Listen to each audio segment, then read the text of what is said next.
Vamos então orar. Senhor nosso Deus, nosso Pai, obrigado, Senhor, por este grupo e pela possibilidade que temos mais um dia de podermos estudar este tema tão importante que tu deixaste revelado, Senhor, na tua palavra, nos escritos de Ellen White, que é este tema de Daniel 11. Que tu possas, Senhor, nos abençoar também hoje, que nos abras o entendimento para compreender, Senhor, as verdades que às vezes nos escapam e que possas abençoar todos os meus irmãos e as minhas irmãs que estão aqui. Tudo isto, Senhor, te pedimos não merecendo, mas em nome de Jesus. Amém. Amém. Amém. Amém. Então, bom dia a todos. Hoje nós vamos, basicamente, continuar a falar no versículo 45 e vamos ver mais alguns detalhes interessantes, ok? Vou só aqui enviar a solicitação para compartilhar a tela. E pronto, obrigado. Vamos então ver aqui. Pronto. O que nós tínhamos visto ontem, especialmente, foi que o versículo 45 realmente é um versículo com muita linguagem geográfica. E nós entendemos que a geografia lá do versículo 45 está-se a referir à terra de Israel. O rei do norte movimenta-se para lá.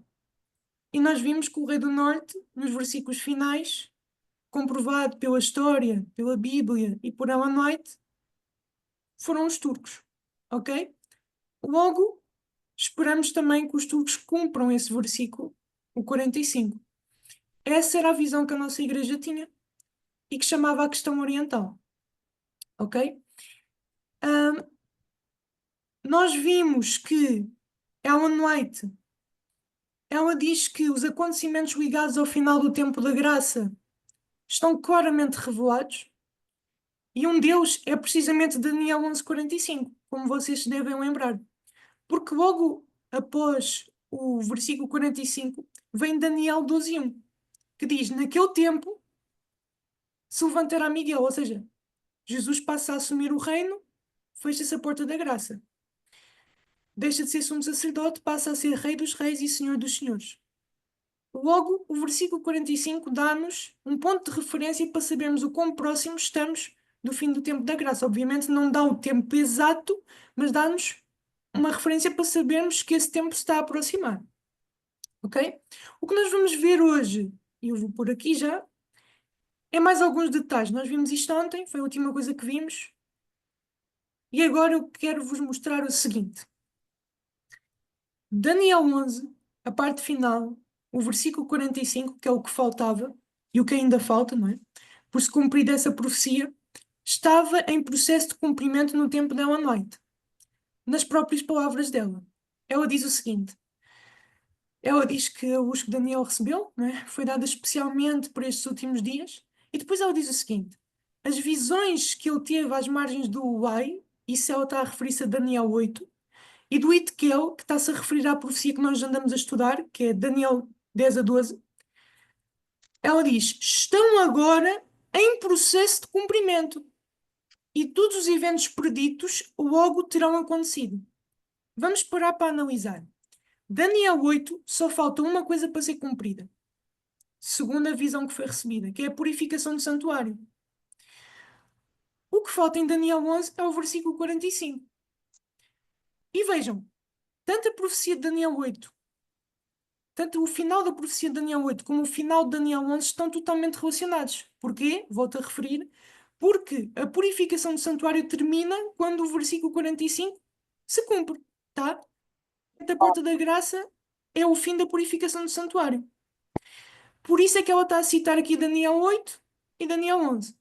A questão é, ela escreveu isto no ano de 1896. E ela disse que naquele momento as coisas estavam em processo de cumprimento. Ou seja, o que é que estava a acontecer? Vejam, os nossos pioneiros estavam a escrever sobre o assunto. Aqui eu vou-vos mostrar uma citação do Uriah Smith no seu livro Daniel e Apocalipse, em que ele basicamente diz o seguinte: a situação na Turquia tem ficado cada vez pior. os massacres aos arménios continuaram. E entre janeiro e setembro de 1896, o mesmo ano em que Ellen White escreveu a citação ali ao lado, surgiram rebeliões contra os turcos. Vou avançar para a parte destacada abaixo. Perturbações sérias acabam de acontecer em setembro de 1896, em Constantinopla, a capital dos turcos, as quais resultaram no extermínio de cerca de 2.000 arménios. E agora vejam bem, vamos fazer aqui um apanhado. Na altura em que Ellen White escreveu aquela citação, estava a haver grandes perturbações. Porquê? Porque a Turquia estava a massacrar arménios, a nação ao lado, e eles eram inocentes, ok? Simplesmente os turcos estavam a fazer esta atrocidade. E vejam só o que é que as repercussões que isso trouxe às nações da Europa. Vou continuar a ler a partir daqui. Os chefes de Estado da Europa encontram-se em consulta acerca da tendência dos acontecimentos na Turquia, com a perspectiva de que é preciso chegar a alguma resolução. Ou seja, as nações da Europa, os outros países, ao verem o que estava a ser feito na Turquia, como era uma situação tão injusta, estavam a pensar o que é que eles haveriam de fazer. Depois ele continua a escrever sobre isso, ok? Porque continua a haver esses massacres aos arménios, mas eu agora quero passar para outro, que é o outro pioneiro, que é o A.T. Jones. O A.T. Jones também estava a escrever, ou escreveu, sobre o que aconteceu nessa altura, ok? Ele está a escrever isto em 1900, mas ele vai relembrar os acontecimentos de há 5 anos atrás, 1895. E ele diz o seguinte: há apenas 5 anos, em 1895, como será lembrado, houve tumultos em Constantinopla e conflitos entre arménios e os turcos, na Ásia Menor e na Arménia. Nessa altura, os povos da Grã-Bretanha e dos Estados Unidos exigiram efetivamente às nações da Europa que abolissem o governo turco. Ou seja, aqui o Atijono já nos dá mais uma informação. As nações lá, à volta, decidiram fazer o seguinte: vamos acabar com os turcos, por eles estarem a massacrar os arménios. Agora vou ler mais abaixo. Os povos da Inglaterra e dos Estados Unidos insistiam e quase exigiam que os seus governos tomassem medidas e que o domínio dos turcos fosse eliminado. Essa estava a ser a situação, um contexto político, no tempo em que Ellen White escreveu aquele texto. Ok? Que Daniel 11, por outras palavras, não é? Está em processo de cumprimento agora. E eu continuo a escrever sobre isso. Eu posso ler, diz o seguinte: em 1895, quando por causa dos problemas arménios se exigia na Inglaterra e na América a abolição do poder turco, um magistrado turco, ao discutir o assunto, disse resumidamente: sim, não esperamos outra coisa senão que as potências cristãs nos tirem Constantinopla e nos obriguem a deixar a Europa. Isso pode não acontecer agora, mas não há dúvida de que mais cedo ou mais tarde o farão. Então, estabeleceremos uma nova capital algures nas nossas possessões na Ásia. E se não for imediatamente, será finalmente em Jerusalém. Vocês acabaram de ver este texto? Isto foi um próprio magistrado, ou seja, um governante turco, que disse na altura em que estavam-se a dar estes acontecimentos. Ou seja, realmente nós estamos à espera que as potências venham e nos tirem aqui a nossa capital, em Constantinopla, e nós vamos estabelecer-nos, se não for já, haveremos de nos estabelecer em Jerusalém. Assim como nos dá a interpretação do versículo 45, uma mobilização dos turcos em Jerusalém. Wagner. Wagner também estava a ver os acontecimentos e ele escreveu isto no ano de 1897. Vejam bem, os acontecimentos no Próximo Oriente estão cheios de um significado que os políticos não apreciam. Eles temem o problema que vêem a pairar sobre o mundo, pronto para cair quando a dissolução da Turquia chegar. As potências sabem que estão prontas a encher a terra de violência para fazer avançar os seus interesses. Mas, sonhando com impérios, nenhum deles acredita no que Deus diz e só estão a precipitar-se para a destruição. A cristandade ressoa com o barulho dos preparativos para a guerra e muitos clamam pelo derrube do turco, pouco pensando que estão a apressar o mundo para aquele tempo de angústia que testemunhará as pragas do último dia e a destruição dos ímpios pela glória consumidora da segunda vinda de Cristo. Este texto do Wagner resume basicamente o pensamento da nossa igreja acerca disto. Porque, vejam bem, como eu vos disse, nessa altura, naqueles anos, 1895, 1896, 1897, a Turquia estava a cometer atrocidades tais que levaram os outros países a dizer vamos acabar com os turcos. E realmente, como eu vos mostrei naquela citação do magistrado turco, os próprios turcos estavam à espera que as potências viessem fazer isso para eles irem para Jerusalém. E aqui o Wagner faz uma aplicação mais espiritual e ele diz o seguinte: as pessoas estão a dizer para derrubar os turcos, mas eles não sabem que fazendo isso estão a apressar o tempo da angústia. Porquê? Porquê que ele diz isso? Porque quando se cumpre Daniel 11:45 vem o quê? A seguir, Daniel 12:1. E vindo Daniel 12:1 já não há mais esperança para ninguém. Salvação terminou, vem tempo de angústia, pragas e o mundo vai ficar envolvido numa angústia tal até que Jesus venha e tudo seja destruído. Este era o pensamento. Entendem? E vejam, agora nós vamos passar por uma parte talvez mais dos nossos dias, né? Nós estivemos a fazer um bocadinho isso ontem, mas eu gostava de vos mostrar algumas evidências aqui. Isto não está tudo atualizado, podia ter posto mais coisas, mas eu vou-vos mostrar isto porque já é suficiente.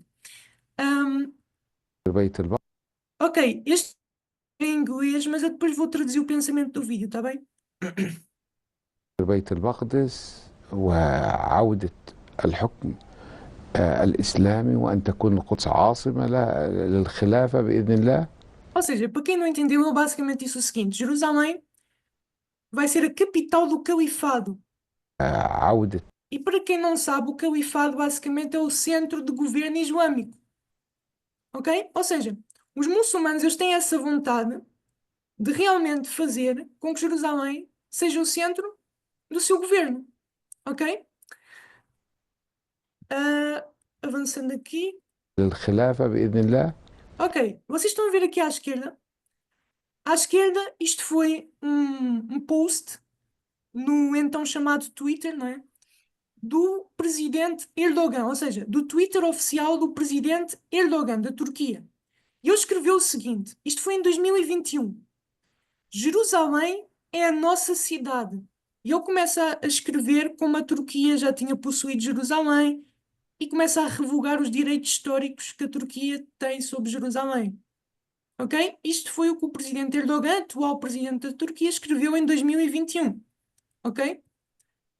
Outro vídeo, eu depois vou traduzir o pensamento do vídeo, está bem? تبشر الأمة الإسلامية بأننا نقترب من موعد قيام الخلافة، الخلافة التي ستنزل بيت المقدس، والخليفة الذي سوف يفتح فلسطين بيت المقدس. Basicamente, ele estava a dizer que ele traz boas notícias para a nação islâmica, que os dias do estabelecimento do califado estão próximos, e que o califado vai residir, vai ser estabelecido em Jerusalém. E que o califa, que é basicamente o líder, não é? Que governa ali o califado, vai conquistar a Palestina. Esse foi o pensamento. Depois tinha. تبشر الأمة Oi? الإسلامية بأننا Queria avançar aqui. Ok. Este vídeo já não está disponível, mas basicamente o que é que era este vídeo? Este vídeo era, penso eu, um ministro turco que foi a Gaza e eu estava lá a discursar e depois estavam todos a dizer assim: vamos marchar contra Jerusalém, marchar contra Jerusalém, marchar contra Jerusalém. Eles começaram a gritar e a dizer isso. Então, vejam, nos nossos dias nós podemos ver que existe essa intenção. Ou seja, isto não é uma ideia fantasiosa. Realmente é facto histórico que os muçulmanos, assim como a Turquia, querem Jerusalém.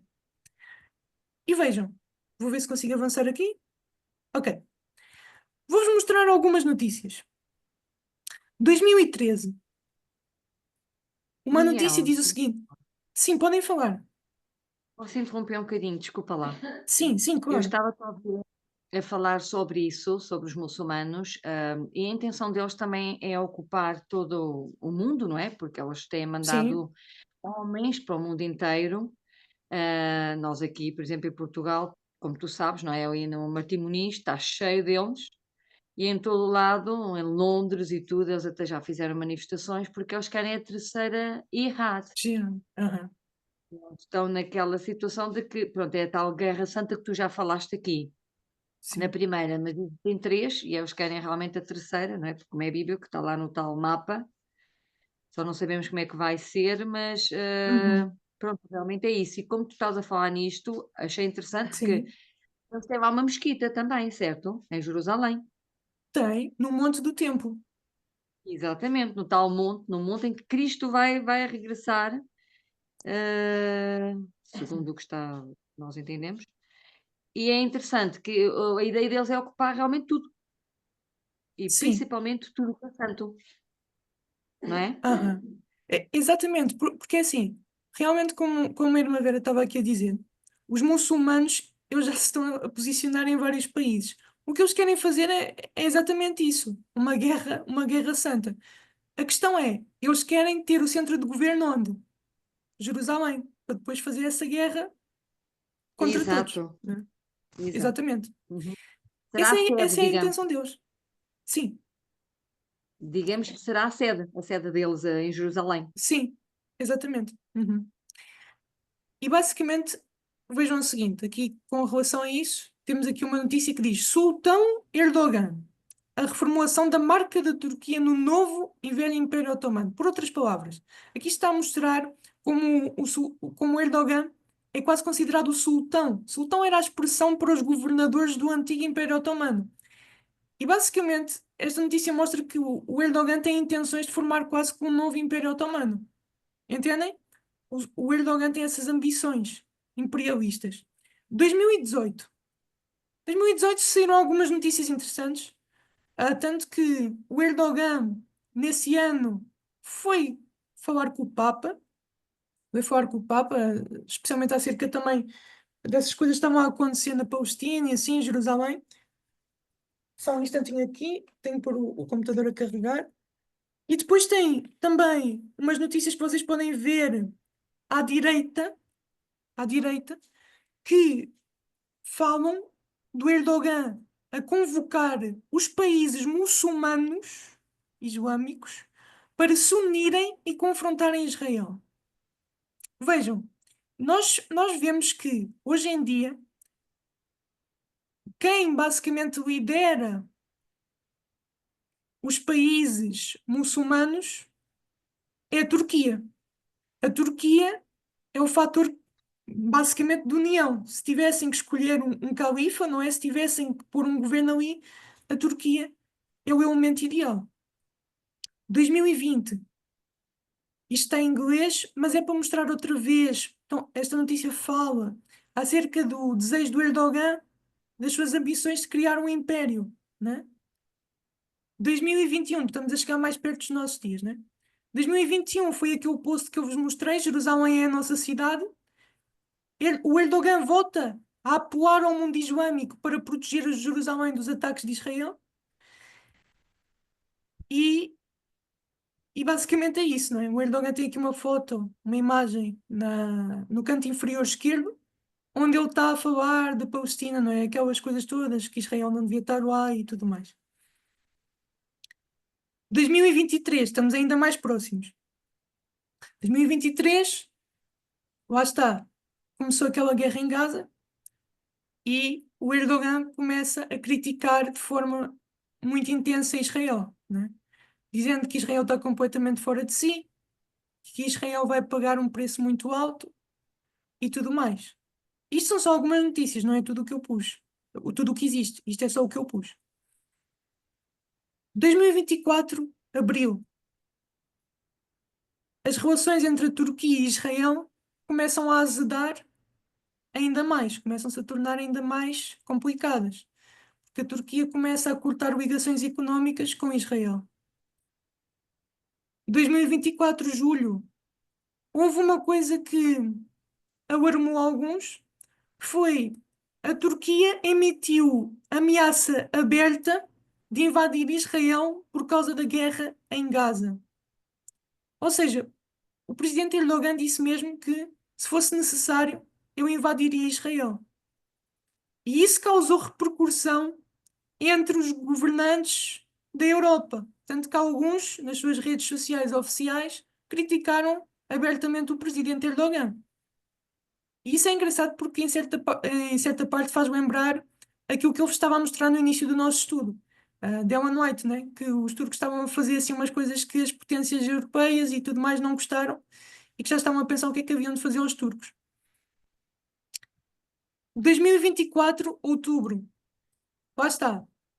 O Erdogan envia navios e o irmão Rafael, o marido da irmã Yaponira, esteve a falar um bocadinho sobre isso ontem.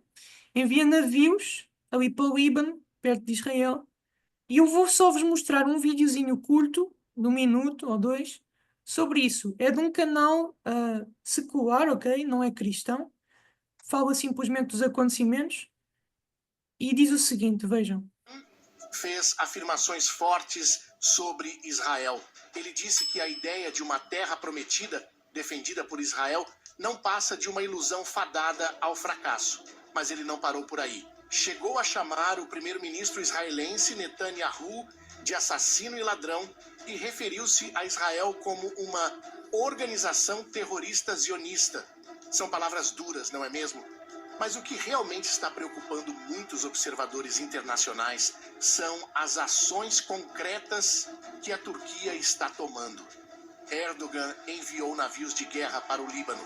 Isso mesmo, navios de guerra turcos estão agora presentes em uma das regiões mais tensas do planeta. Naturalmente, isso nos leva a algumas perguntas importantes. O que significa essa movimentação militar? Estará a Turquia se preparando para um possível conflito com Israel? Quais são as verdadeiras intenções por trás dessas ações?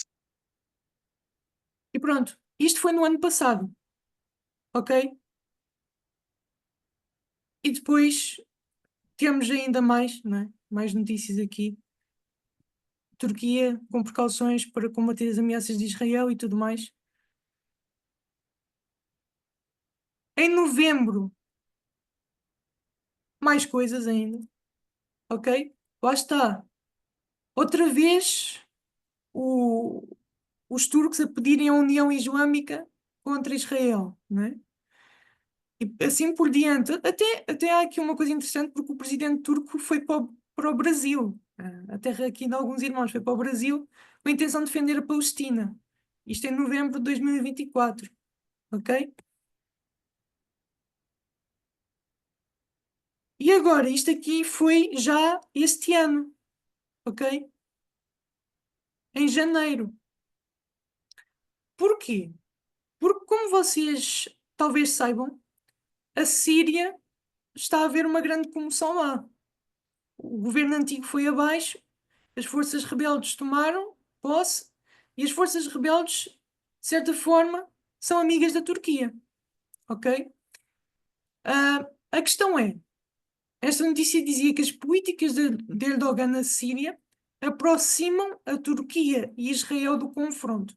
E vejam, eu parei aqui as notícias, não cheguei a atualizar mais o PowerPoint, mas se vocês forem ver o que está a acontecer hoje em dia, existem mais coisas que se poderiam falar. Eu não sou necessariamente um comentador geopolítico, isto aqui são apenas notícias para vocês poderem ver que o cenário que está a ser montado à nossa volta nos nossos dias aponta realmente para, como Ellen White disse, está em processo de cumprimento. Nós não sabemos exatamente como vai ser, nem qual será o cenário específico, mas tudo está a apontar, está a convergir para o cumprimento de Daniel 11:45. Entendem?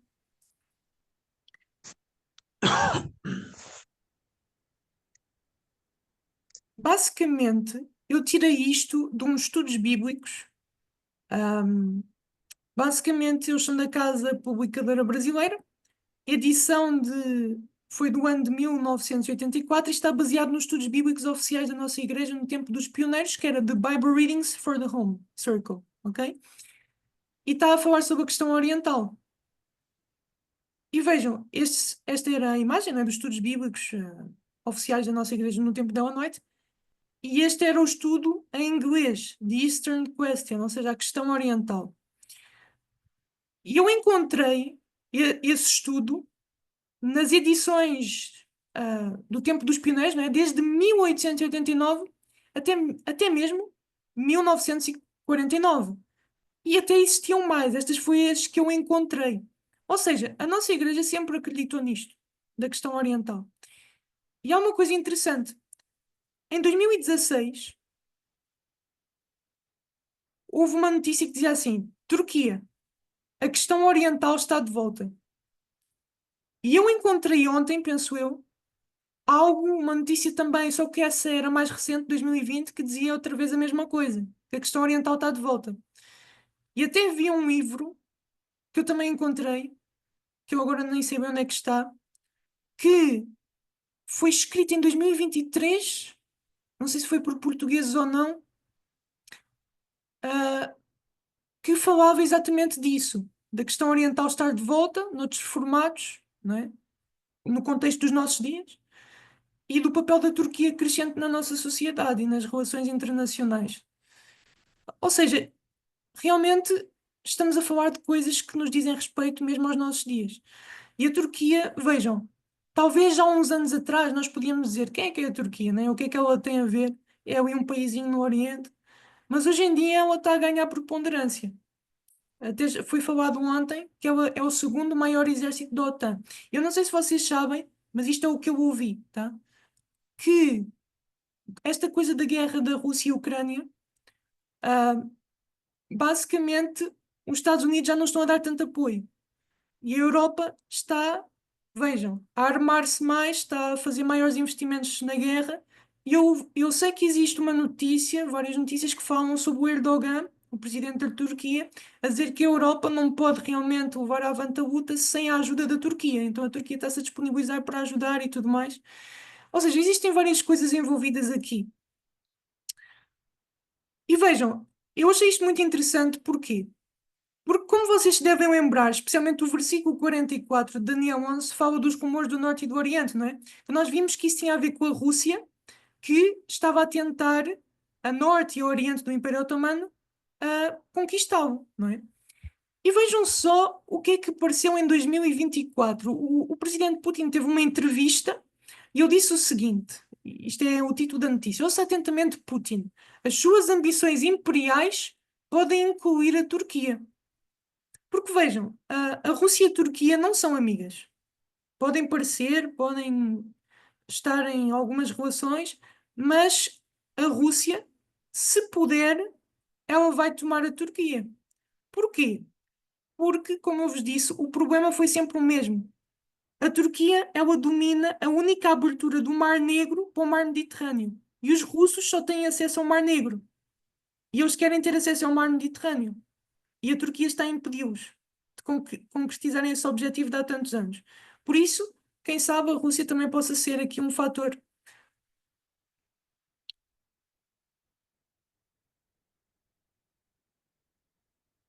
E vejam, eu gostava de vos mostrar só mais algumas coisitas aqui, que é o seguinte. Isto aqui foi em 1854. Vejam, muito tempo atrás, a nossa igreja ainda nem se tinha formado oficialmente. 1854, e tem um título na Review on Herald que diz assim: Mapa da sede de guerra, Turquia, o Rei do Norte. Provável ligação da guerra presente e breve vinda de Cristo, como previsto na profecia. Ou seja, interessante porque, apesar de talvez nessa fase da nossa igreja as ideias ainda não estarem tão definidas como ficaram depois, anos mais tarde, já havia esta ideia de que a Turquia podia ser o Rei do Norte, sim.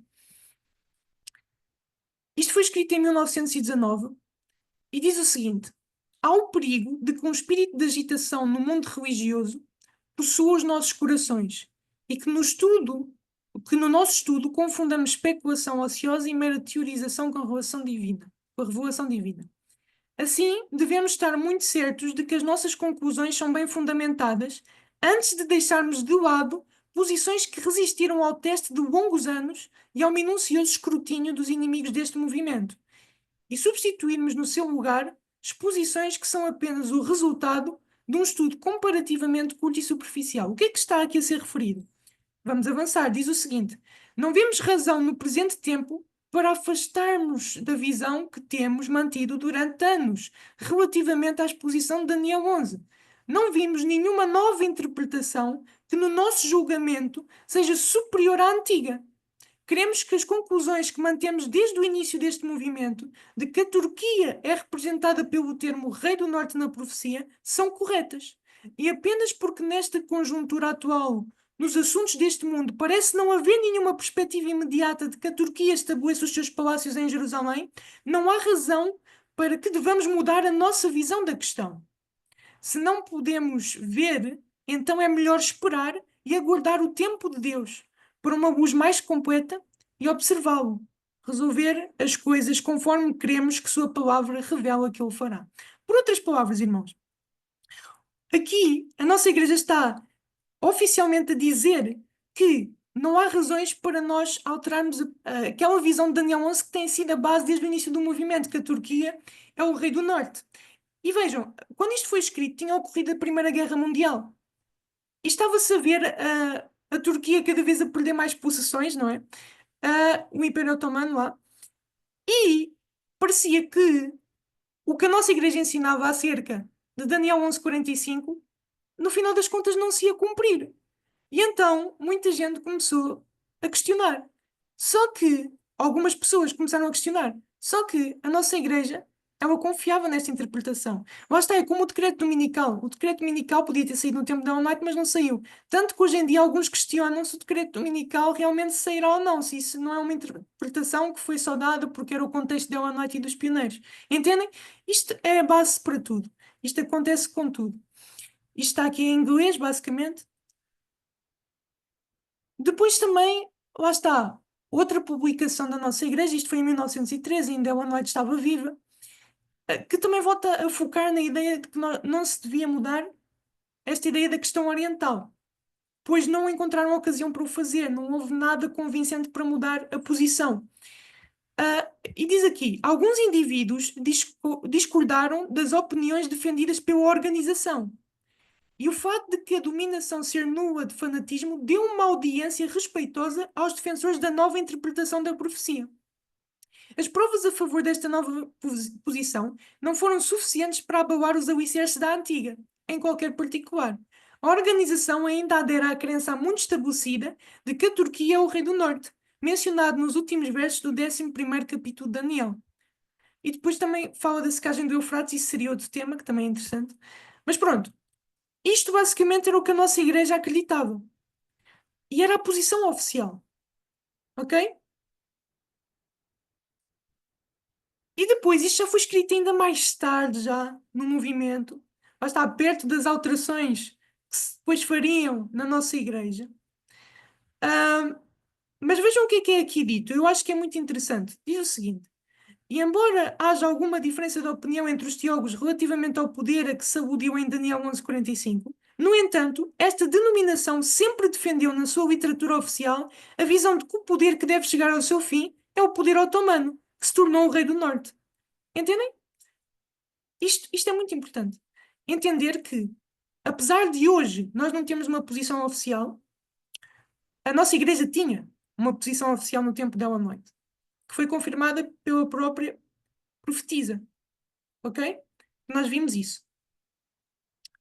E pronto, lá está. Isto foi uma coisa que eu vos mostrei em estudos anteriores, que a nossa igreja, quando já estava na fase de alterações teológicas, na década lá de 1950, mesmo assim, eles entenderam que eles já estavam a tentar mudar a ideia de que a Turquia seria o rei do norte, não os turcos, a desempenharem esse papel, mas eles concordaram que rei do norte e rei do sul, nos versículos 40 para a frente, deviam ser poderes geográficos no Mediterrâneo Oriental. Ok? Por isso, dá para refletir o que a nossa igreja sempre acreditou, que realmente Rei do Norte e Rei do Sul são poderes geográficos, assim como a profecia, como o anjo Gabriel estabeleceu.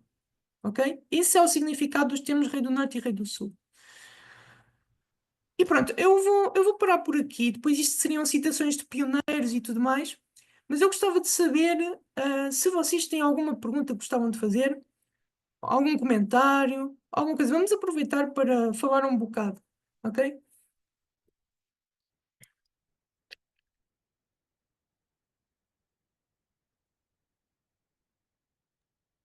Olha, a Belinha já chegou. Bom dia, Belinha. Bom dia, Vera. Bom dia a todos.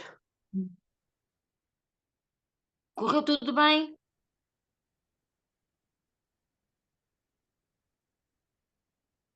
Tudo bem, obrigada.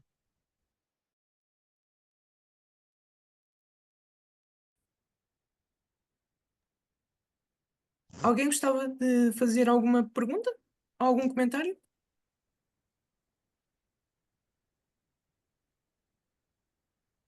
Eu não sei, eu sou nova na fé e tudo isso que eu venho ouvindo e de você agora confirmando toda essa questão dessa guerra que você agora acabou de falar, são poderes geográficos, a questão oriental, tudo isso combinando com as profecias, e se de fato isso está acontecendo e aponta para o fechamento da porta da graça quando isso acontece, e que essa questão de que o mundo inteiro está só do olho no Papa, do decreto dominical, isso poderia nos levar, em Apocalipse, a refletir melhor os 144 mil? Você tem algo a dizer sobre isso, apesar que eu estou mudando um pouco agora, talvez, a questão, mas já que estamos falando de profecias, eu não sei se a minha Sim, pergunta está sim, decorrente com o que você está falando. sim, eu vou fazer aqui um apanhado, aproveitando a sua pergunta. Basicamente, eu acredito que é o seguinte, e eu convém fazer este ponto também. Realmente nós estamos a ver isto tudo de Daniel 11. Até agora eu acredito que é a posição que se mantém melhor, que é bíblica, que é confirmada por Ellen White e tudo mais. A questão é, nunca devemos esquecer que, apesar de nós vermos isto de Daniel 11, isto não exclui o papel que o papado terá, importantíssimo, no final dos tempos. Basicamente, eu diria que temos dois sinais principais para sabermos que estamos próximos do fim. Os nossos pioneiros, eu não sei se falei isto, mas eu vou dizer, os nossos pioneiros, eles acreditavam em duas coisas. Eu vou citar as palavras deles. A questão oriental, que é o que nós temos visto agora, e a questão ocidental. A questão ocidental tem a ver com o decreto dominical.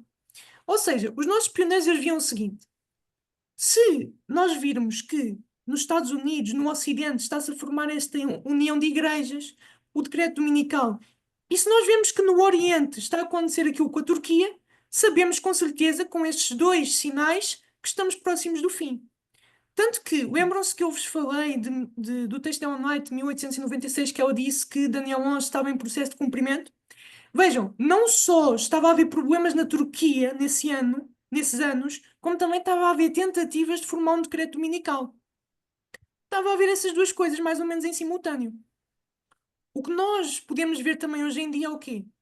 Mudanças. Estados Unidos, está a haver mudanças nos Estados Unidos. Projeto 2025. E estamos a ver problemas no Oriente. Ok? Eu acho que toquei um bocadinho nesse ponto no estudo passado. Quanto também aos 144 mil, não é? Ah, o que eu posso dizer acerca disso, eu não vou estar a dizer se o número é literal, se é simbólico ou tudo mais, mas eu vou focar no próprio caráter de 144 mil e o papel que isso pode estar relacionado nas profecias, que nós acabámos também de ver de Daniel 11. Que é o seguinte, Daniel 11 só não se cumpriu ainda, e eu penso que eu disse isto ontem, porquê? Porque falta o povo estar preparado. Lembram-se da Apocalipse 7, que tem a ver realmente com isso, dos 144 mil, com o sellamento? Os quatro anjos estão prestes a soltar os ventos, ou seja, o soltar os ventos tem a ver com o tempo de angústia. Miguel se levantar, não é? E então começar a haver angústia na terra e grandes comoções. Os anjos estão prestes a fazer isso, mas não façam isso, porquê? Porque temos de selar ainda os servos de Deus. Ou seja, Daniel 11:45 ainda não aconteceu, porque Deus está à espera de um povo pronto, os 144 mil. Ok? Então, basicamente, seria este o apanhado, as conexões que nós podemos fazer entre as profecias. Está bem, irmã? Ok, temos Ok. que observar. Mais alguma pergunta? Algum comentário?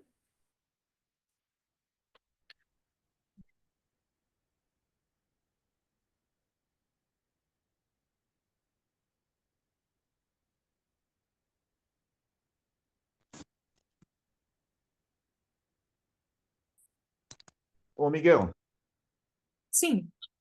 há alguma ideia, dentro daquilo que você estudou aí, que dentro desse movimento do preparo dos 144 mil, pudesse em algum momento, alguma coisa que pudesse ser para motivar, para colocar essa carruagem dos 144 mil em movimento, para que realmente haja um preparo, uma conscientização, alguma coisa que a gente pudesse dizer assim, olha, tipo, não um líder, mas alguma proposta dentro da igreja para que haja um despertamento, uma conscientização, enfim, alguma coisa que pudesse realmente retomar esse assunto de uma forma um pouco mais clara e um pouco mais objetiva e um pouco mais,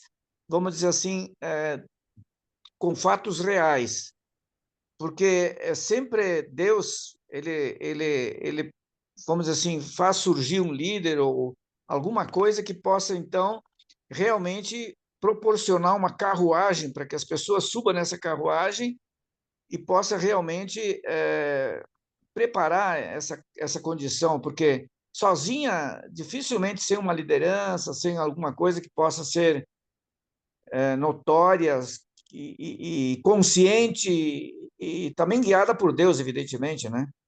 Tu vê alguma coisa nesse sentido ou não? Ok, eu vou tentar responder aqui algumas vertentes. Primeiro, acerca de Daniel 11 e a preparação.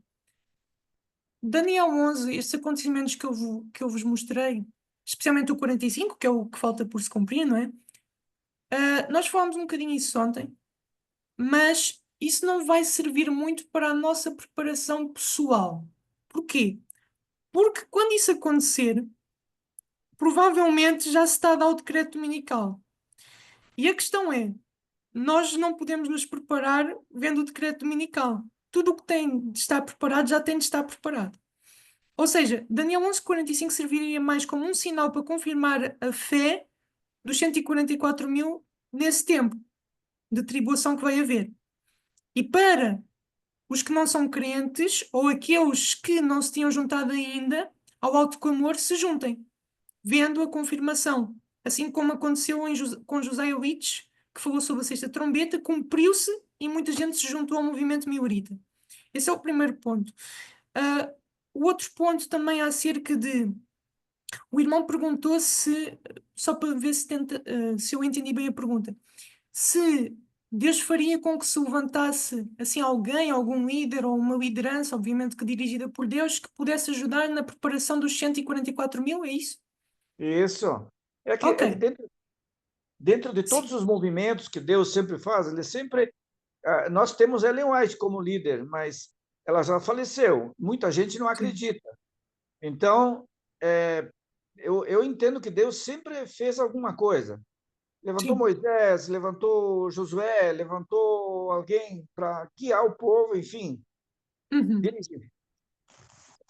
Ok, respondendo a isso, ah, basicamente nós recebemos um aviso de Ellen White nos seus escritos, que é o seguinte: muitos do povo judeu se perderam por causa dos líderes, quando Jesus veio a primeira vez. Porquê? Porque eles deram ouvido aos líderes, não estudaram por si mesmos, e quando Jesus veio não o reconheceram.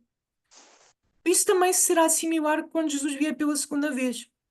Muitos, infelizmente, só dando ouvido aos líderes e não pesquisando por si mesmo e tentando compreender pessoalmente a vontade de Deus, a verdade de Deus, acabarão por ser iludidos. Aliás, eu penso que foi ontem ou assim, eu estava a ler o Eventos Finais da Ellen White e ela diz que quando se der o alto clamor, muitos adventistas nominais, ou seja, que não farão parte desse grupo que participará do alto clamor, vão ver o alto clamor como uma coisa estranha, não é? E vão começar a achar perigoso e vão dizer assim: então nós que estivemos aqui há tanto tempo na igreja não reconheceríamos que isto é a verdade? Ou seja, ah, os adventistas nem todos se vão converter e muitos da liderança também vão levar alguns adventistas, muitos, a maioria, também ao erro. Aliás, a online diz que muitos dos adventistas vão apartar da verdade. Ou seja, eu não esperaria, irmão Adenis, necessariamente uma liderança oficial, não é? que viesse preparar os 144 mil. Eu acredito que isso é mais uma obra que Deus fará entre grupos, individualmente. Por exemplo, o que nós estamos a fazer aqui já é, digamos que uma reunião, certo? E outras reuniões que vocês fazem já é um grupo, vocês estão-se a ajudar uns aos outros, a pedir a orientação de Deus, e isso em si já é uma preparação. Entendem? Obviamente que nós temos de entender o seguinte. Eu acredito, porque o irmão Adani estava a falar de Ellen White, não é? Porque Ellen White foi uma líder, foi uma profetisa. Ela é engraçado porque o povo na altura, muita gente chegou a não levar a sério os testemunhos dela. Muitos a Miguel, rejeitaram. Ou seja, mesmo se levantasse um profeta hoje, eu acho que todos os profetas de Deus são perseguidos. O povo nunca acaba bem por receber bem um profeta. Mas a Bíblia diz-nos que no final dos tempos haverão os jovens, né, terão sonhos, os velhos terão sonhos, os jovens visões. Ou seja, vai haver sim profetas, não no sentido de contrariar o que Ellen White disse ou estabelecer um património como Ellen White estabeleceu, mas vão ser, acredito, para situações momentâneas, para situações em que vai ser preciso orientação especial divina, especialmente na luta final, quando sai decreto dominical e tudo mais. Então, eu acho que é mais nesse sentido, entende, irmão? só uma coisinha, Miguel. Sim, Quando Deus retirou o povo do Egito, ele colocou Moisés. Eu entendo que Ellen White é também um guia para o remanescente sim, alcançar a Canaã celestial.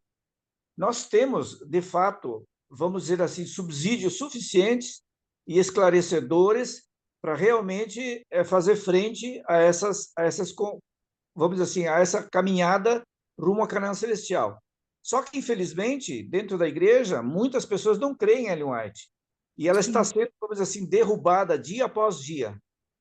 Eu só fico a imaginar que se o povo, os 144 mil, realmente buscar em conhecer o Espírito de Profecia, porque também eu entendo que o Espírito de Profecia é o azeite de reserva das virgens prudentes.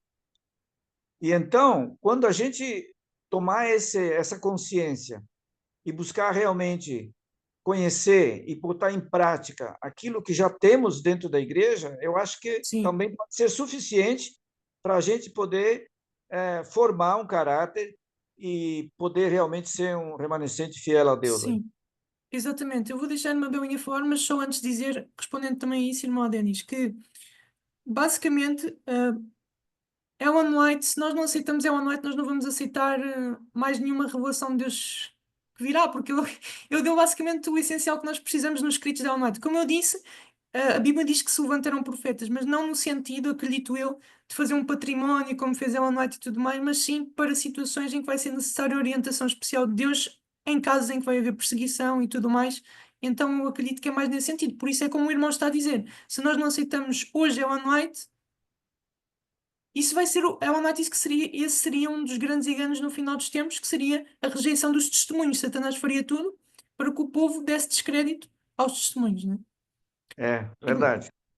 Irmã Belinha, Sou eu. Estava aqui a ouvir-vos.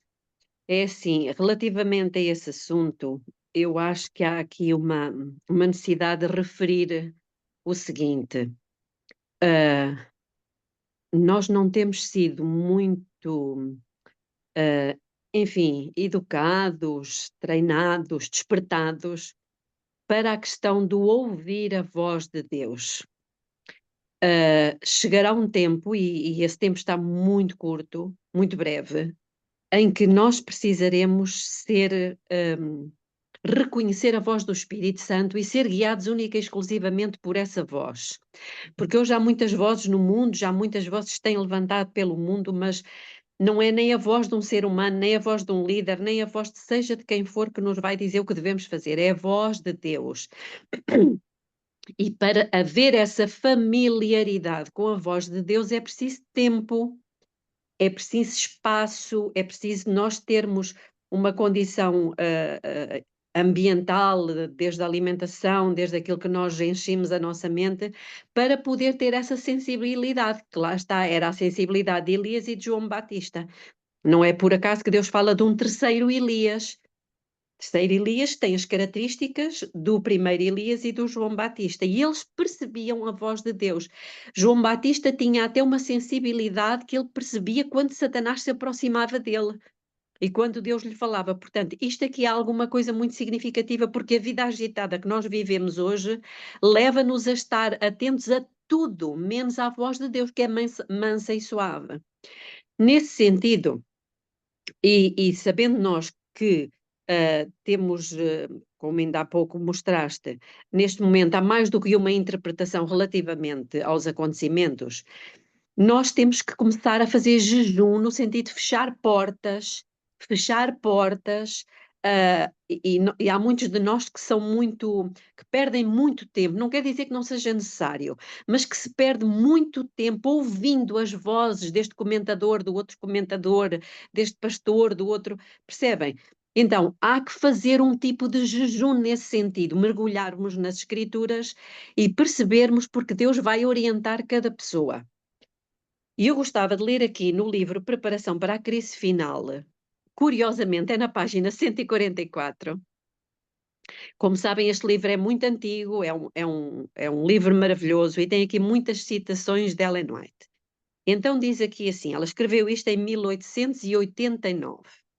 Quando os reformadores nacionais começaram a instar por medidas tendentes a restringir a liberdade religiosa, nós já estamos a ver isto acontecer outra vez.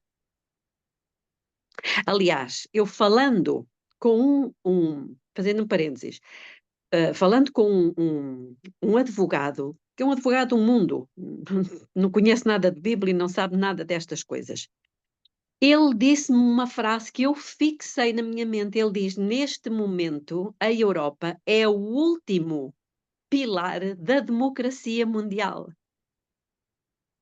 E eu achei muito interessante, porque realmente ele tem razão.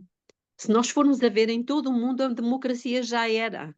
Existem ditaduras e estão-se a levantar essas ditaduras que vão precisamente restringir a liberdade religiosa. Então diz, nessa altura os nossos dirigentes deviam ter estado despertos à situação e deveriam ter trabalhado fervorosamente para neutralizar esses esforços. Portanto, se ela diz que deviam ter, é porque eles não fizeram. Não é ordenado por Deus que a luz tenha sido retida do nosso povo. Que eu também acho que o ladrão roubou-nos isto. A própria verdade presente de que careciam para este tempo. Nem todos os nossos ministros que estão proclamando a mensagem do terceiro anjo compreendem realmente o que constitui esta mensagem. O movimento da Reforma Nacional foi por alguns considerado de tão pouca importância que não julgaram necessário dar-lhe muita atenção, julgando mesmo que, assim procedendo, concederiam tempo para questões diferentes da mensagem do terceiro anjo. E depois ela diz, mas demasiadas vezes o líder tem ficado hesitando, ou seja, cocheando entre dois pensamentos, será desta forma, será daquela, porquê? Porque o nosso ouvido não está circuncidado para ouvir a voz do Espírito Santo, irmãos. Nós precisamos ser sensíveis a esta voz. Então, demasiadas vezes o líder tem ficado hesitando, como que dizendo, não nos apressemos demais. Pode haver engano. Devemos ter cuidado para não levantar falso alarme.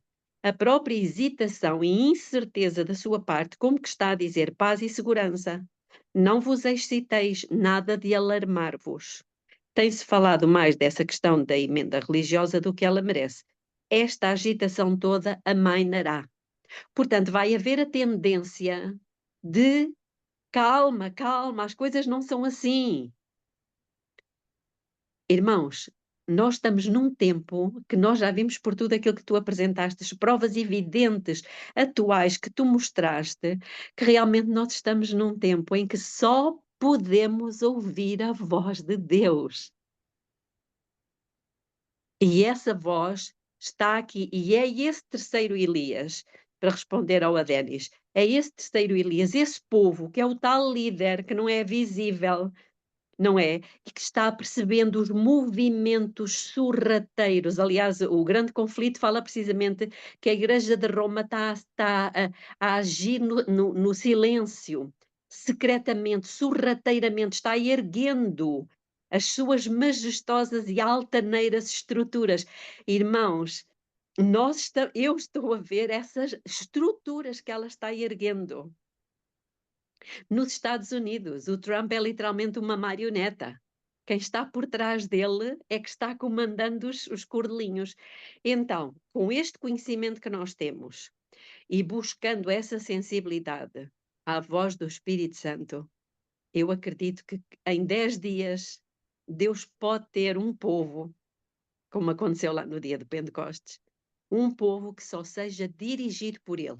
Vai enfrentar dificuldades? Vai enfrentar oposição? Sem dúvida. Porque, como tu disseste há pouco, vamos ser tidos como fanáticos, esquisitos, a tendência de acalmar não os ouçam, vamos, mas é despachá-los, não é que é para eles não perturbarem aqui o rebanho. Pronto, então, irmãos, o que eu queria salientar aqui realmente era esta necessidade de nós fazermos jejum de outras vozes e procurarmos apenas a voz do Espírito Santo. Amém. Exatamente, irmã Lilian. Amém. E só antes de dar a palavra, só comentando também uma coisa que eu não cheguei a comentar, mas que eu acho que é importante. É porque, mesmo nós vendo o que se passa no mundo à nossa volta hoje em dia, é impressionante, porque realmente parece que está a levantar, como Jesus disse, nação contra nação, reino contra reino. E depois já se fala da Europa a investir mais em guerra, os Estados Unidos a meter-se em guerra também, com vários países, vários reinos, e depois isso fez-me lembrar aqui um texto da Knight que eu encontrei, que ele escreveu em 1900, não sei exatamente onde se encontra, mas diz assim: 4 poderosos anjos seguram os poderes da terra até que os servos de Deus sejam assinalados na fronte. As nações do mundo são ávidas por conflito, mas elas são detidas pelos anjos. Quando for removido esse poder repressor, haverá um tempo de aflição e angústia. Serão inventados mortíferos instrumentos de guerra. Navios com a sua carga viva serão sepultados nas profundezas do mar. Todos os que não possuem o espírito da verdade unir-se-ão sob a liderança de agentes satânicos, mas devem ser mantidos sob controle até chegar o tempo da grande batalha do Armagedon. Então vejam, realmente Apocalipse fala, né? As nações iraram-se e veio o tempo da tua ira. As nações, ouçam, estão ávidas por conflito hoje em dia. Eu acho que nós não vimos uma coisa assim de tantas divisões, tantas lutas que parece que estão a ocorrer por aí. É porque são sinais, como Jesus disse, do fim. Estamos muito próximos do fim. Isso leva-me a crer nisso. Sim, irmã Inês.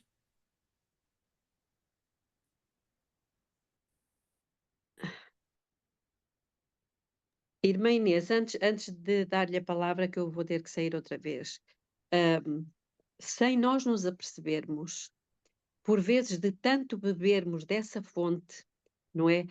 Dos conflitos e das guerras entre nação e da luta pelo poder, nós fomos contaminados, nós, igreja, fomos contaminados pelo mesmo espírito.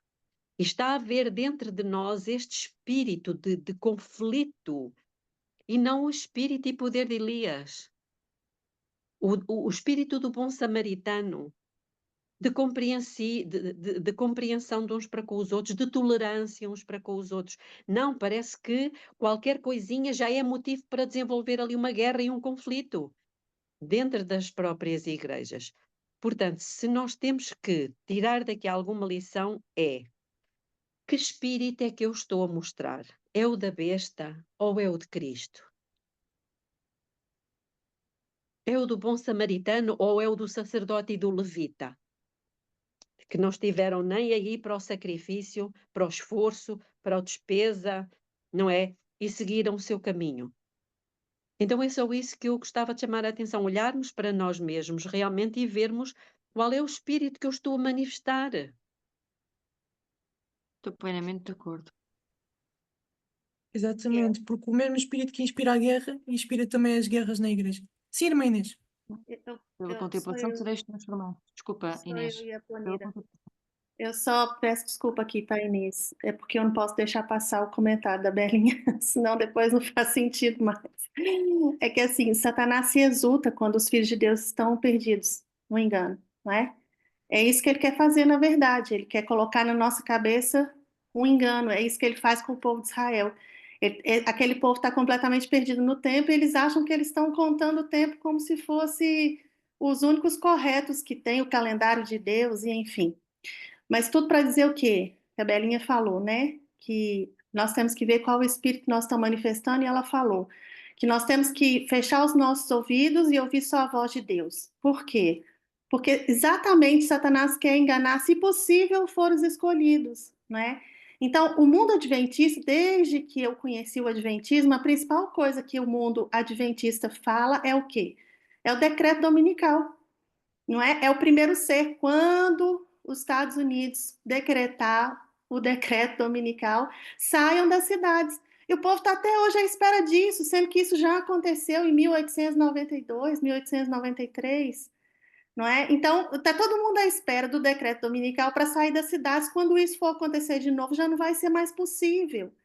Então, eu acredito que a profecia de Daniel 11:45 hoje é mais importante até que a questão do decreto, que já aconteceu, vai voltar a acontecer ao segundo ser, que aí já não vai ter mais tempo. Por quê? Porque essa profecia diz que os 144 mil já estão selados. Essa profecia que vai despontar a pregação do alto clamor, da justiça de Cristo, e a partir daí acabou. Vai acontecer o quê? Jesus vai se levantar, as pragas vão cair e acabou. Quem está salvo, quem não está salvo está perdido.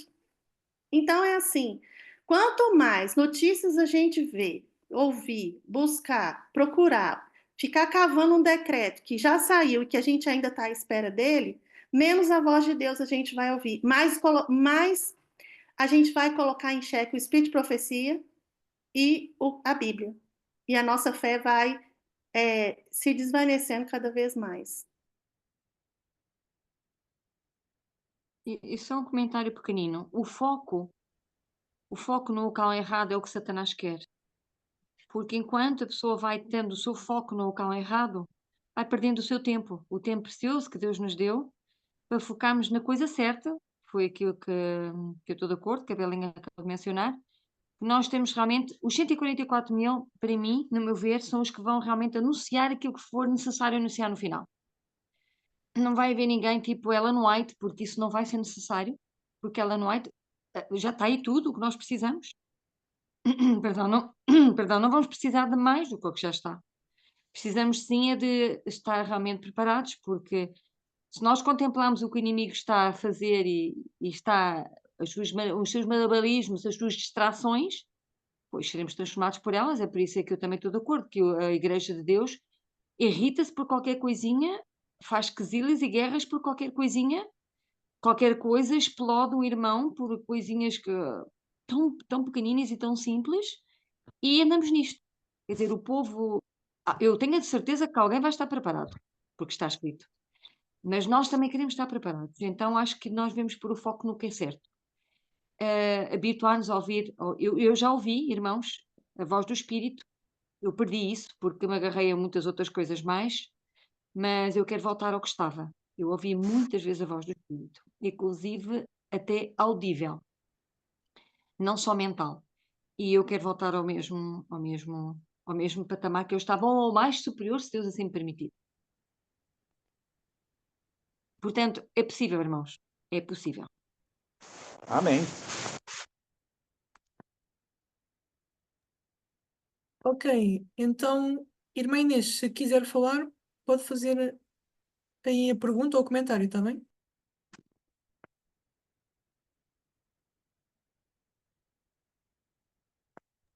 O áudio dela tá aberto, mas ela tá com um problema, porque não tá saindo a voz. Ah, ok. Pois, irmã Inês, nós não a estamos a ouvir. Mas o micro dela tá aberto. Pois. Quando ela puder, ela fala. Então vamos seguir, né? Ok. Inês, se calhar, pois ela sair e entrar, se calhar já dá. Uhum. Pois.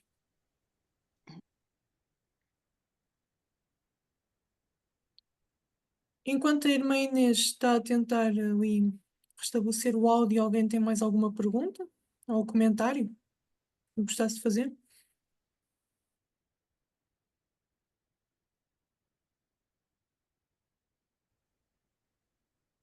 Eu posso, se calhar, só dizer uma coisinha, que é o seguinte: é muito interessante realmente vermos as profecias, o que se vai cumprir, o que ainda se cumprirá.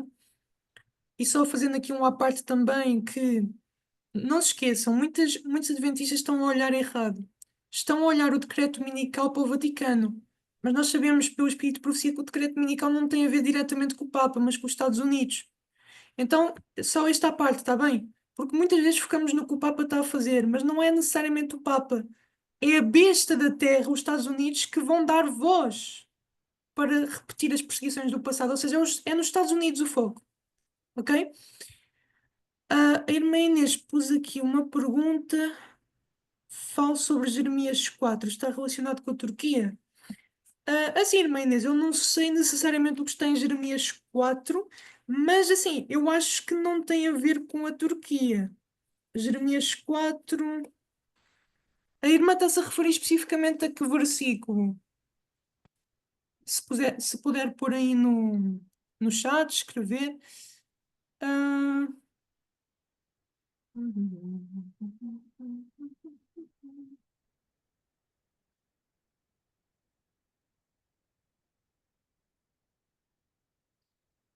Não, eu acho que isso tem a ver, irmã, com a questão de todo o capítulo. Pois, isso tem a ver com, penso eu, a invasão de Babilónia sobre Israel, entende? Que ainda estava no futuro, porque nos dias de Jeremias. Então, eu acho que esse capítulo tem a ver com isso, não tem a ver necessariamente com Daniel 11, está bem?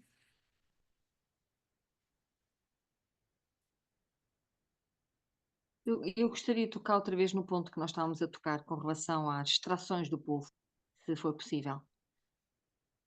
Sim, Eu creio que nós estamos a focar-nos, continuam a tocar no mesmo sentido, foco. O que é que vai fazer o papado? O que é que vai fazer os Estados Unidos? O que é que vai fazer este e aquele e outro? Que não deixa de ser interessante.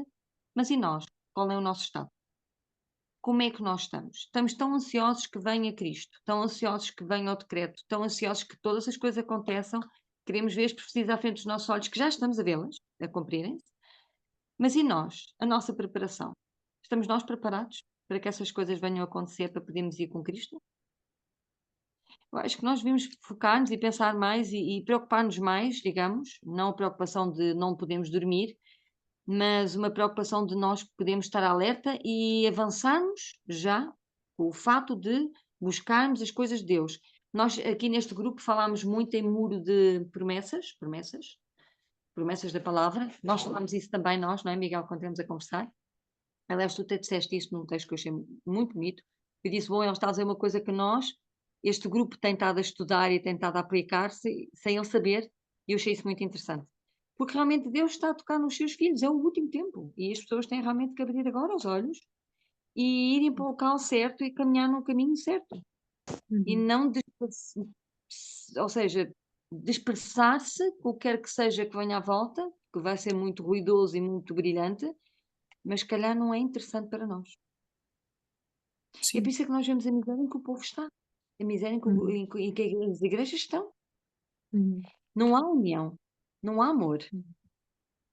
Irmãos, não há amor. Eu vou-vos dizer, a minha igreja é uma das igrejas mais conservadoras aqui em Portugal. Não sei se tu conheces, Miguel, pode ser que conheças, que é Sertã. É uma das igrejas Sim. mais conservadoras aqui em Portugal e é muito falada em todo o país. Mas a frieza está lá também, irmãos. Somos tão frios, tão frios. E eu vejo o esforço da igreja. Irmãos, eu vejo o esforço, eu sou uma das que me esforço também para fazer a coisa certa, ou seja, deixar que Deus trabalhe através de mim, para que eu seja esse bom samaritano, tenha esse espírito bom samaritano. Mas temos que deixar o espírito trabalhar, tem que deixar o espírito fluir através de nós, porque senão vê-se que é ciclo, que é uma coisa forçada. E ninguém permanece assim. Ninguém que seja de fora. E isso entristece-me.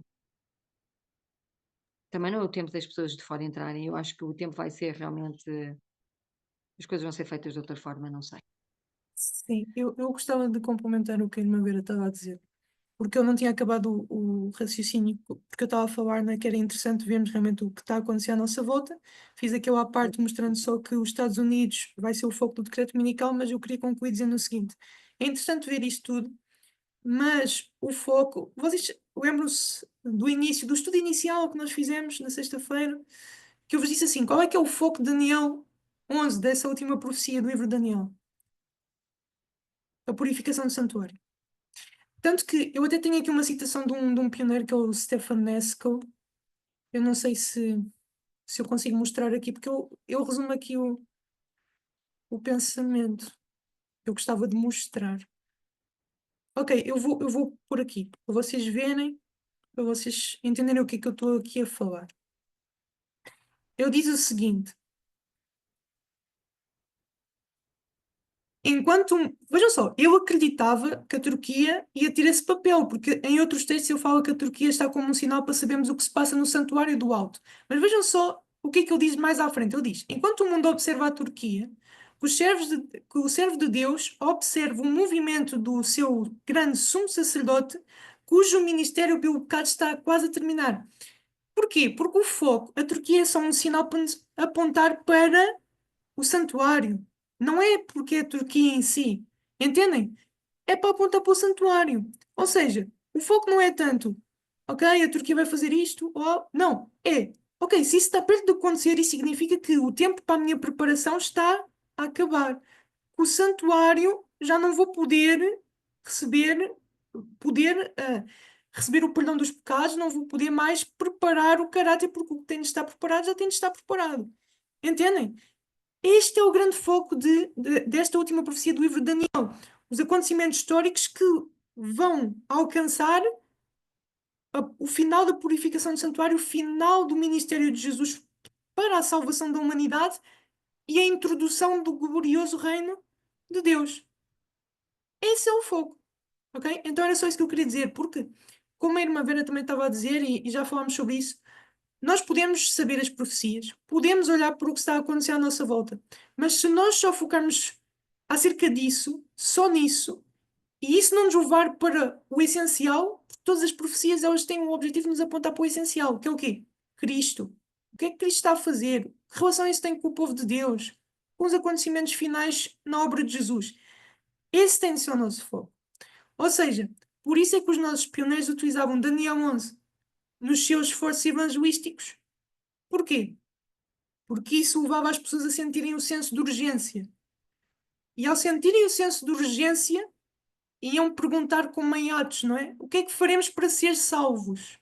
E então é a altura de apresentar as 3 mensagens angélicas. As últimas mensagens a ser dadas a um mundo perdido. Entendem? Então eu só gostava de fazer esse apontamento. As nações não são o foco. O foco, desde o capítulo 8, está na obra do santuário. Entendem?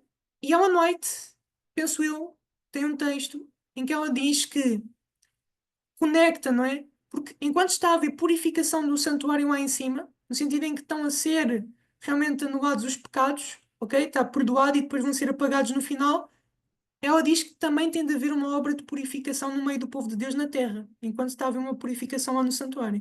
Entendem? Porque a purificação do santuário, a nossa purificação da nossa vida espiritual interior está totalmente relacionada. Até isso foi um irmão do Brasil que eu ouvi falar. Não sei se vocês conhecem o Mauro Carnaçal. Ele diz o seguinte: como é que a obra do santuário pode terminar se há sempre pecados que estão a ser mandados para lá? Ou seja, no sentido que é o mesmo que estamos a lavar a louça, não é? Pronto, acabamos, mas está sempre a ser mandada a louça suja, não é? Deus está à espera de um povo pronto, que vai ser usado, os 144 mil que se vão pôr sob a direção do seu espírito, para realmente vindicar a lei de Deus num mundo que vai negar totalmente a lei de Deus e todos os princípios, anular completamente a vivência da santificação cristã. Entendem? Então, isto são os grandes tópicos, o essencial disto tudo. Entendem?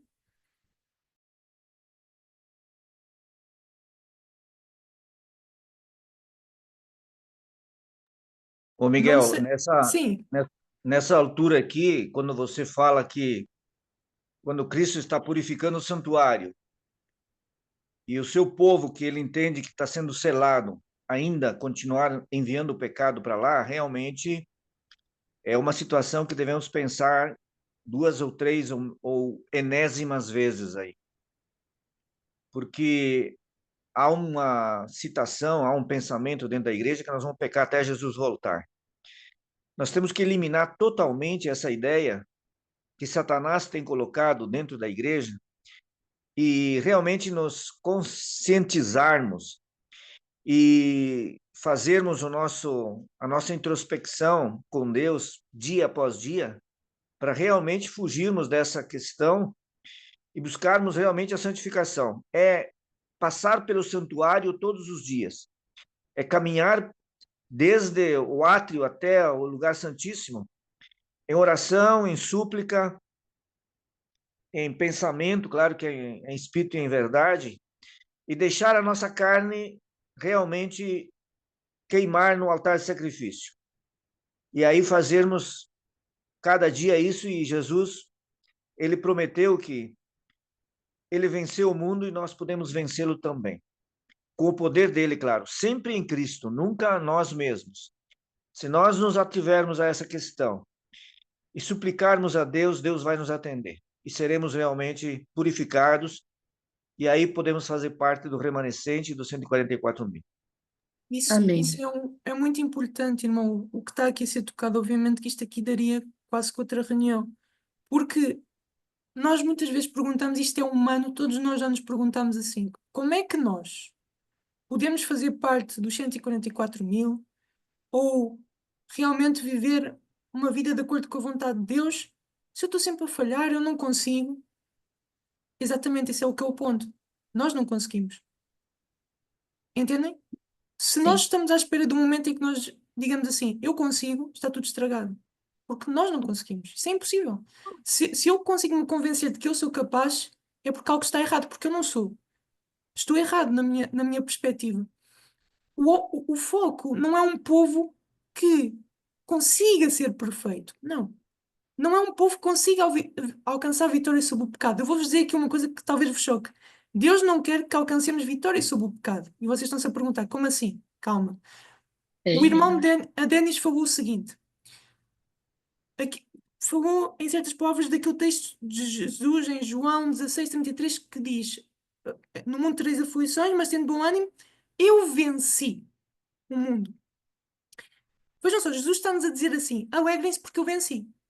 E nós pensamos assim: ó Senhor, como é que eu me vou alegrar se tu venceste se eu ainda não venci? Esse é que é o ponto. Porquê? Eu gostava de vos mostrar aqui uma citação de um dos nossos pioneiros. Eu queria ver se encontrava aqui para vos mostrar, que é do W.W. Prescott. Eu, na altura, também estava a pregar assim mensagens poderosas como a T. Jones e o Wagner. E eu vou-vos mostrar aqui uma coisa que ele disse acerca disto que eu vos estou a falar da vitória, não é? Vocês conseguem ver o que ele escreveu aqui? Ele diz o seguinte: foi por muito tempo, eu tentei alcançar vitória sobre o pecado, mas falhei. Quantos de nós já passamos por isso e ainda passamos? Mas ele dá-nos a razão. Desde então aprendi a razão. Em vez de fazer a parte que Deus espera de mim e que eu posso fazer, eu estava a tentar fazer a parte de Deus. O que Ele não espera que eu faça e que eu não posso fazer. E Ele vai explicar isto. Ele diz o seguinte: primordialmente, a minha parte não é ganhar a vitória, mas receber a vitória que já foi conquistada por mim por meio de Jesus Cristo. Entendem agora porque é que Jesus disse assim: tenham bom ânimo, alegrem-se, porque eu venci o mundo? Porque a nossa vitória é dele, não é nossa. Nós pensamos muitas vezes num sentido legalista, que é o seguinte: Deus dá-me o poder e eu vou fazer, ou seja, Deus dá-me uma ajuda e eu vou fazer, eu vou alcançar. Não. O sentido não é esse, apesar de estar próximo da verdade. Há uma diferença bastante sutil. A diferença é: não é Deus que me vai auxiliar para eu fazer, sou eu que tenho de me apoderar do que já foi feito por mim. Ou seja, a vida que Jesus viveu nesta terra não foi só para poder morrer na cruz para perdoar os nossos pecados. a vida perfeita que ele viveu é a vida que eu deveria ter vivido. E essa vida eu quero viver em mim no século XXI. Vocês acreditam que o mesmo Jesus que viveu aquela vida, que agradou a Deus, que ele pôde dizer que eu faço o que o Pai, o que agrada ao Pai, não é? Ele tem poder para, em nós, viver essa mesma vida? Será que Jesus não tem poder para viver essa mesma vida que viveu há 2000 anos atrás, agora, no século XXI, em cada um de nós? Só que, lá está, qual é a nossa parte? Estar dispostos para receber, estar aptos para receber, negar o eu, como o irmão Adem estava a dizer. Temos de estar sempre no altar, cada dia devemos negar o nosso eu, devemos pedir o Espírito Santo e os frutos vão se manifestar, porque Deus vai estar a operar em nós. Entendem?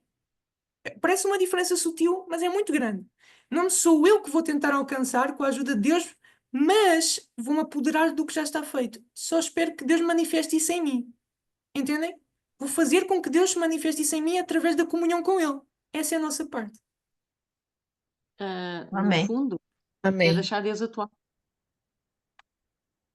Que nós, Exatamente.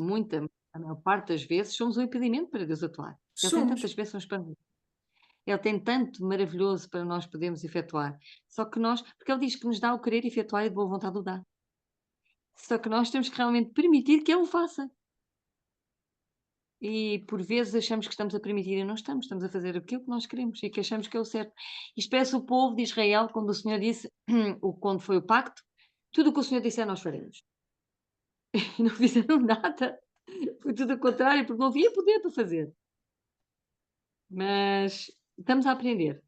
Estamos a aprender e estamos a deixar que Deus atue nas nossas vidas. Exatamente. E isto são temas muito importantes que nós temos de aprender a refletir e não é só a refletir e saber, mas a viver já, enquanto ainda temos tempo. Não é? Só Ok, aqui um estamos. ponto à parte, por causa de Sim, teres dito que sim. não há muito mais tempo, e realmente não há. Nós temos aqui uma irmã alemã que é Burgi, e o Walter Veito fala alemão. E ela ligou para ele. Estavam a conversar os dois e ele virou-se sobre um tema com relação a. Porque esta nossa querida irmã tem aquelas, pronto, pensamentos como nós todos temos, dos os chemtrails e não sei o quê, tudo poluído, e como é que vamos viver, e ela já é uma pessoa de idade, por isso tem estes temas e estes temores. E o irmão Walter White virou-se para esta senhora e disse: Irmã, uma coisa eu posso lhe dizer, já quase não temos tempo para a transformação do nosso caráter. Portanto, não há tempo a perder. Há chemtrails? Há poluição das terras e das águas? Há malucos à solta? Mas nós não temos que nos preocupar com isso. Nós temos que realmente continuar a ver, como tu disseste, e como já foi dito aqui em muita gente, e eu mesma também já disse, caminhar com Cristo. Exatamente. Estamos basicamente no horário. Já Eu passamos. não se- Já passámos, não é? Então, se calhar terminamos, está bem? E era a irmã Vera que ia fazer a última oração, não é? Você volta amanhã, Miguel? Assim, eu acredito que o estudo oficial de Daniel 11 já Terminou. acabou. Acabou. Uhum. Já terminou, basicamente, não é? Mas é uma questão depois de eu ver com talvez a irmã Belinha Sim. acerca do que se pode Sim. fazer a seguir e assim, está bem? Mas por hoje damos encerrado então o nosso estudo de Daniel 11, foi isto basicamente. Depois eu também vou vos fornecer o PowerPoint que eu disse, ok? Sim. E pronto, é isso, está bem? Então, irmã Vera? Agradecida. Agradecida mesmo, Miguel, por ti. Que Deus te abençoe, tá? Vamos então orar. Bondoso Deus que habitas no mais alto dos céus. Te damos toda a glória, toda a honra, todo o louvor e te estamos gratos de todo o coração por tanta ensinança, por tanta maravilha, por tanta luz. Ó Senhor, mas não queremos ficar só por aqui. Não podemos ficar só por aqui. Queremos avançar contigo. Queremos realmente ter estes 3 pilares na nossa vida que tanto necessitamos, Senhor. A verdade nós já temos, Precisamos do poder e também do espírito do bom samaritano. Continua, Senhor, esse trabalho maravilhoso que estás a fazer nas nossas vidas e através delas. Queremos verdadeiramente um dia estar na pátria celestial, mas antes levar, Senhor, almas e almas e almas conosco. Porque o teu Filho maravilhoso morreu por todos. E nós que temos de ter este coração trêmulo, que é as vidas que ainda estão aí fora, que não conhecem a tua verdade. Mas não queremos somente falar palavras por falar, Senhor, e porque os conhecemos. Queremos viver este Evangelho e mostrar ao mundo o Deus maravilhoso que nós temos. O Deus precioso, que está à espera, que aguarda por estas almas penitentes, que não têm o conhecimento e que vivem e sofrem em angústia e agonia porque não sabem o que é que vai acontecer. Não sabem, veem que há coisas estranhas a acontecer, que algo vai acontecer, mas não percebem o quê. Eis-nos aqui, Senhor. Como dizia Isaías, nós também dizemos: eis-nos aqui, envia-nos a nós. Porque creio que a preparação que tu nos tens dado e que estamos a absorver dia a dia, deixando que tu trabalhes em nós e através de nós, que está pronta. A seara está madura, tu já o disseste há tanto tempo. Então, Senhor, queremos fazer a tua obra, tal qual como tu assim o desejas e o designaste para nós. Muito obrigada por este grupo. Continua a abençoar-nos a cada um de nós e à nossa família. Obrigada pelo Miguel. Abençoa, Senhor, grandemente. Obrigada porque é um jovem que tem interesse por ti, interesse pela tua palavra. Eu fiquei maravilhada desde o início. E te peço uma bênção muito especial para ele, para a sua família e para a sua mãe que o educou. Continua, Senhor, a traçar o seu caminho e indicar-lhes o caminho certo, como tens feito até agora. Assim como a todos nós. Em nome de Jesus Cristo é o que eu peço e agradeço desde já.